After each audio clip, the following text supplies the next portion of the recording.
ఇక భారత్ పాకిస్తాన్ల మధ్య ఉద్రిక్తల ముచ్చట్లల్లా కేంద్ర సర్కారు ఇంకో కీలకమైన నిర్ణయమే తీసుకున్నదుల్లా చార్ధామ్ యాత్రను రద్దు చేసుకుంటూ తీసుకున్నటువంటి ఈ నిర్ణయం అందరూ సురక్షితంగా ఉండనీకేనని చెప్తున్నది కేంద్ర సర్కారు. తదుపరి ఉత్తర్వులు వచ్చేంత వరకు చార్ధామ్ యాత్రను నిలిపేయాలని చెప్పి కేంద్ర సర్కారు ఆదేశాలను సుతం జారీ చేసింది. ఇక ఈ మధ్య కాలంలో ఉత్తరాఖండ్లో ఉన్నటువంటి గుళ్ళ తలుపులు తెరుచుకున్నాయి.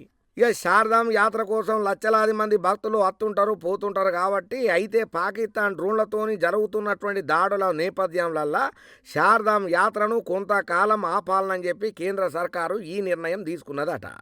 ఇక బద్రీనాథ్, కేదార్నాథ్, గంగోత్రి, యమునోత్రికి పోయే భక్తులు వాళ్ళ ప్రయాణాలను వాయిదా కూడా వేసుకోవాలని చెప్పి చెప్తున్నది. ఇక తదుపరి ఉత్తర్వులు వచ్చేంత వరకు చార్ధామ్ యాత్ర కొనసాగింపు చేయొద్దని చెప్పి కూడా కరాఖండ్గా చెప్పుకుంటూ వచ్చింది. ఇక అక్కడ హెలికాప్టర్ సేవలను కూడా నిలిపేసిందయ్యా కేంద్ర సర్కారు. ఏదేమైనా కేంద్ర సర్కారు ఇప్పుడు జరుగుతున్నటువంటి ఉగ్రవాద దాడులు చేస్తున్నటువంటి ఆ మూకల వ్యూహాలను తిప్పికొట్టేందుకు పెద్ద ఎత్తున కసరత్తులు చేస్తున్నది. ఎప్పటికప్పుడు పటిష్టమైనటువంటి చర్యలు తీసుకొని ఆచి చూసి అడిగేసుడే కాదు, పబ్లిక్ కు ఎట్లయితే మేలైతుంది, పబ్లిక్ ఎట్లా సేఫ్ జోన్ లో ఉండాలనే దాని గురించి అన్ని రాష్ట్రాలకు ఎప్పటికప్పుడు అమిత్ షా మీటింగ్లు పెట్టి మరి ఆదేశాలను జారీ చేసుకుంటా హై అలర్ట్ ఆదేశాలను సుతం ఎప్పటికప్పుడు పంపిస్తున్నారు. హై అలర్ట్ గా ఉండాలని చెప్పి అందరికీ గట్టి భద్రతా చర్యలు తీసుకోవాలని చెప్పి కఠిన సూచనలే చేస్తున్నది కేంద్ర సర్కారు.